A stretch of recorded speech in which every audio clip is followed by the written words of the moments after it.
How's it going, folks? Robbie. Welcome back to the channel on Horizon 5 yet again to show off another event that I've built on Event Lab Island. I did say in a previous video that I'm not going to build any more events on Horizon 5. I'm going to wait 2 months until Horizon 6 comes out. But on the weekend, I was watching some Hillclimb videos on YouTube, and before I know it, I'm back here building an event. And I have built it doesn't look like much at the moment. I'll go through and show you, but it goes all the way up to there. I built my own Hillclimb because I love old-fashioned Hillclimb racing with old vintage cars, snaking and working their way up to the top of a mountain pass. But this game, even though a main Horizon map, really lacks Hillclimb. We've got the main mountain, sure, and the road everyone drifts up and down. But other than that, and the dirt road on the other side, there's not really much in the way of Hillclimb. I'm hoping they solve that problem in Japan. But this one is not your typical Hillclimb. It is quite technical and hypercars. I've driven hypercars up here since in testing, and I got the AMG one up to the top without crashing it, which is quite amazing. So I'm going to give you a quick buzz through as we start before I do a trip with the car. So let's start here. So we start here. As you can tell, I downloaded this thing. Someone else had made that. However, I didn't realize until afterwards, underneath this section of track, there's a concrete slab which connects to where these two fence lines are. And the problem is when you load into the track, the car goes bouncing all over the place. So that's why the track is elevated. I extended the track out and tilted it up to cover it up. But yeah, you start on there through the checkpoint. There's a certain amount of things. I put a bunch of these. I tried to make it feel a little bit more like a real Hillclimb. Some spot towers around. Checkpoints are located all over the place. Now, we're down here in the flat section before the climb. We've got a tight right-hand corner. Another checkpoint tower, really tight left-hand corner coming up here before we start our incline. And then we eventually work the way all the way up to the top of there. Looks like a snake that's been cut open, but we'll work our way up. It all makes sense. Now, we all know Event Lab Island, all these track layout pieces, you use these tiles and don't have the grip that the roads on Horizon, the main map does. So they do slide around a little bit. So some of these corners, as you can tell, are quite tight, which is, I want it to feel nice and technical. So you're getting down to second and third gear a lot. And as you're coming around here, it does narrow up on the exit. So you're going to clip that. So just watch your speed. Now, there's quite a few of these checkpoints on the way up. As you can tell, you've got to actually go through those, but they're not the same width as the track. So you do have to watch your line. Some of them are in tricky spots, so I've moved them over where I can, but yep, you've got to go through those, and that's where the, as you can see, that is where the blue checkpoint is. There's a few of these little archway bridges coming along. This corner, before we go to the corner, you'll see a bunch of these Marshall sites with the little tent. This is a little prop someone else made, but motorbike and that. But there's a few of these around just to give it a bit more of an authentic feel, as long as I don't know what you call them, the little spot tower, TV towers. This corner, you can fairly go flat out, but certain higher S1, S2, you're going to break off a little bit. Let's go on to the incline. Again, we've got a checkpoint just around the corner. Now, there's a few corners where I have extended the track. I haven't done this one because you don't build up too much speed here and you can manage it. This one I've moved over the checkpoint all the way over because I was hitting it a few times, and if I'm hitting it constantly, other people probably will as well. So yeah, I've moved it over a little bit, but if you're still hitting it, just watch your line and reduce your speed. This corner you can fairly go flat out, but I have widened it, as you can see, purely because the couple of hypercars I tested, you're really struggling to get the power down because the tracks are a little bit slippery as the storm starts outside. Hopefully the thunder doesn't cut out my power and the lightning. So yeah, I've added some concrete. You can take it a little bit wider. Now the concrete is a little bit slipperier than the race tile that we use. So yeah, you're going to slide around a bit, but you get a little bit more traction and you can prevent yourself from, well, hitting a tree basically. So we got into our first, not super incline, but it's an incline. So you got to watch your exit speed, build up your power.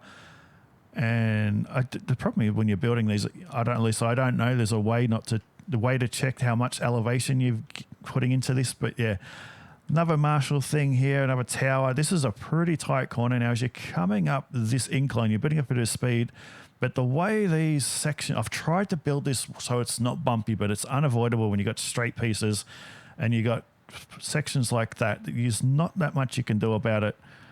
It's just you're kind of limited. I've tried to avoid it. Just ignore that little stuff. Again, with the grass platforms, you can't get them perfectly flat. But you do get a bit airborne coming up over this crest. So just watch your speed in the faster cars because this is a very tight corner, as you can tell. And that exit, those tyre walls, which I always use on my tracks, the white and red, you can't go through those. That's a solid wall. It's going to stop you instantly. The black ones you can go through. They're fine. They will go out of your way. Okay, then we climb up here now into the fastest corner of the track. Even with the hypercars, the AMG one, I took this thing flat out all the way down here. Now, there's a reason on... This is the second longest straight in the game. Now, there's a reason I put the towers... Not the towers. The tunnels here. There's two of them. Got those up. What was a prop someone else made? It's because the draw distance in this game is... Especially when you're making an event, it's pretty bad. And I don't like the pop in from the trees at the top of the mountain. So as you're coming through these tunnels and the checkpoint, it kind of masks the pop in a little bit. So as you're coming through here, as you can see it to start to come up, and all of a sudden the trees in the distance are there. And I like the look of it better to hide the draw distance popping in. And there's bushes, as you see on the side of the track, purely there to hide where the track and the grass sections are really bad. So that's why they're there. We'll work our way up here. Now, this is a second fastest straight, so you're doing well over 200 clicks on certain cars, 250. Again, I've tried to make it fairly flat, but roughly on this one, certain cars that you can get a bit airborne. So this is probably one of the hardest braking sections for this game, purely because you get airborne. So I have, on the really, really faster cars, learned to brake now roughly around here, just before you get to the blue arch on the incline, just so you can control your speed, because if you get airborne, you're not stopping the car in time. In testing, I went off here into those trees quite a few times. Now, as long as you do that fine, then we got a little bit of... Oh, I didn't mean to move that. It's really raining heavily outside. Hopefully it's not picking up on the microphone. Now, of course, it's a hill climb. You got to have a switchback. So we have a switchback. Got some retaining walls there. They absolutely do nothing. They're just purely for look, because behind it, the trees are just levitating in midair. Harry Potter's been here and cast a spell. All right, so we've got a switchback again. I've widened the track purely just a little bit, so big rear-wheel drive cars have a little bit more ground to get onto the power without slamming into the wall. Through the next checkpoint, okay, we've got another little Marshall stand here. Got all the pine trees.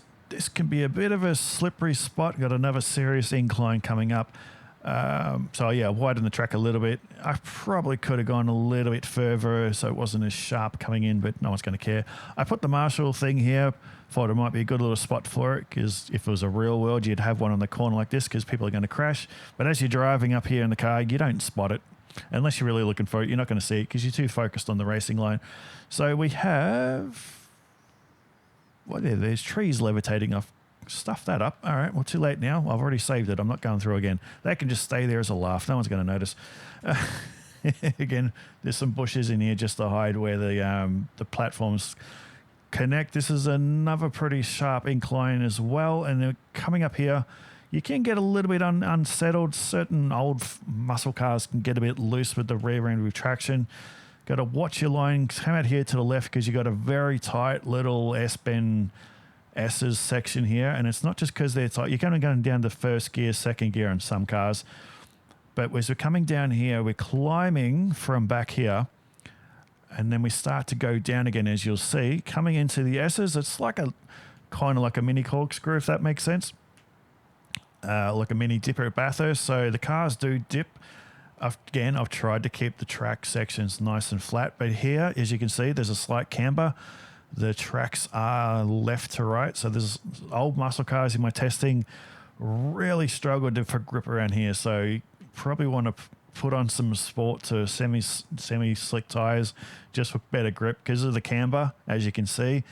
It is quite slidey for old rear-wheel drive cars, especially. Again, I've widened the track for older cars. Just ignore the massive gap going down there to hell. Another Marshall station there. Okay, another little incline. Now, this one, especially for like D-class cars, rear-wheel drive cars, if you do struggle to control the car through this section, you kind of want to get a good line and keep the car balanced, because you're going to struggle to climb that little section. All right, now we're going to go up here. All the corners have got as you can see, as we're going up, we've got the arrow, so you can see where you're going. Another little tower. Got another slight incline, widen the track there a little bit just to help out for the faster cars. Now, when I was building this, I got to about here, and I wanted one more final steep climb to go up to the finish line, but I don't know if there's a limit to how high you can go at Event Lab. Surely, eventually, there's going to be a limit to how high up you can go. So, I figured I got another tight corner here, and there's a bit of an elevation as you're going up, as you can see, which can settle the cars. So widen the track just a fraction. So to allow for my final climb, we're actually going to go down for a little bit, because as happens in some hill climb races, you don't always climb. There's dips and valleys depending on the length of it. So we're going to go all the way down. This is the fastest section of the track, obviously, because you're going down, you get a lot of momentum. Now, as you can see in the distance, the trees are popping in quite badly. And again, I'd hated that as I was driving down. Hence why I found this. Someone else made this prop, and I chucked it in here again, purely to hide the pop in. And I like the fact that I do stuff like this, because I don't like the pop in. It kind of takes you out of it. It breaks the immersion. And the other reason for this deep incline, you're building up a lot of speed. You're hard on the brakes. You've got a really tight corner here. You're down to first to second gear on certain cars. Old muscle cars hate this decline because the drum brakes struggle. You're building up a lot of speed. I didn't bother decorating that because you can't see it. Who cares? Save prop space. Now, the other reason I wanted it to come to such a tight corner here is because I've got one more incline. It doesn't look too steep. Again, I've widened the track. I have driven everything from D-Class upwards, and a lot of D-Class cars can't even get to that. Some can. Some have made it to the top, but really low-end D-Class cars, you're not getting it there. It's funny as hell watching them slide backwards. Muscle cars, certain D-Class muscle cars, rear-wheel drive, they've got the power, but they don't have the grip, and your tyres start spinning around here. It doesn't look as steep as it is, but it's a pretty good incline, as you can see. As we look down, don't fall off the edge. I probably could have put track fences here, but that's all right. A bit of fun if you fall off. So as you can see, there's a bit of an incline. It's quite steep, but C-Class and above don't really have a problem with it. Hypercars and S1, S2 fly up here. It's not a problem. It's for lower class cars. Now we've got coming up to the end, as you can see just there, we've got a little S-bend chicane. Again, just like earlier, you can get a bit airborne and unsettled right about here.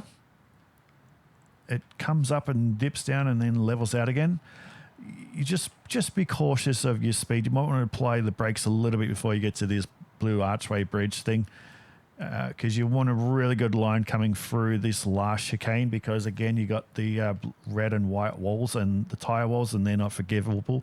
And assuming you've got all that done, nice finish through here under the Horizon sign, and the finish line's roughly there, so then you're not going to hit the truck, so don't worry about that. That's just there purely for a finish line and aesthetic. So what we're going to do now is I'll do a quick drive up there. This isn't going to be a perfect run. It's just purely so you can see it in motion and you get a better feel for it. I wanted to give this track a good flow. Let's go. This car is completely standard. I'm already stuffed up. Yeah, I'm not going to be going flat out because I can't drive flat out and talk at the same time. I'm not multitaskable. I'm not skilled like that. Yeah, I wanted a really good flow to this track. Again, see, even this is like an early S1 class and you're running a little bit wide. That wiper blade's in a bad spot. This is that tricky corner I was telling you about. Watch your speed on the exit. Entry is coming in. It gets a bit bumpy. That's the fastest corner. You don't really have to hit the brakes there. Certain hypercars, sure, you're going to have to, but so far all the things I've tested, no. Brake just about the bridge so you don't get too unsettled, so you don't run too wide. Through the checkpoint, up through the switch points. This is roughly 50%, so you're roughly halfway. I could have made this longer, but I didn't want to. Most hill climbs are only a few minutes long. Obviously, there's some super long ones like Pikes Peak, but most hill climbs are only a couple of minutes long, especially local domestic ones, especially where I'm from in Australia. Most little ones that I've seen, a couple of minutes at the most. So the other thing I'm planning on doing, as we slowly work our way up to the top of the mountain, I'm going to make a series of doing hill climb videos. It is good fun. I've brought bunch of cars up here as we work our way down to the fastest section. I'm currently working out classes on how to rank the cars for a series. So there's going to be different classes: all-wheel drive, front-wheel drive, rear-wheel drive. So yeah, we're just working out now the power strategies, because typically as we cross the line and we crash because we're in event mode, we're in blueprint mode. So yeah, now typically most hill climb events you go by engine size, but we kind of limited to what you can do with upgrades. We don't have weight bias. Like, there's one thing I love about Gran Turismo is we can add and retract weight and position where we want the weight. We can't really do that in Horizon. So what I'm thinking of doing is building up certain cars. For instance, this little Alpha Spider, which is a car I really enjoy. This is obviously rear-wheel drive.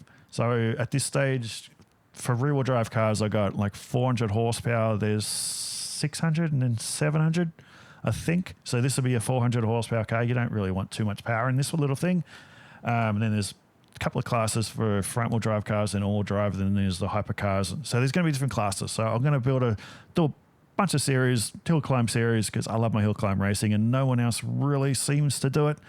So hopefully it's something you people enjoy. So in the top comment below will be the share code for this event.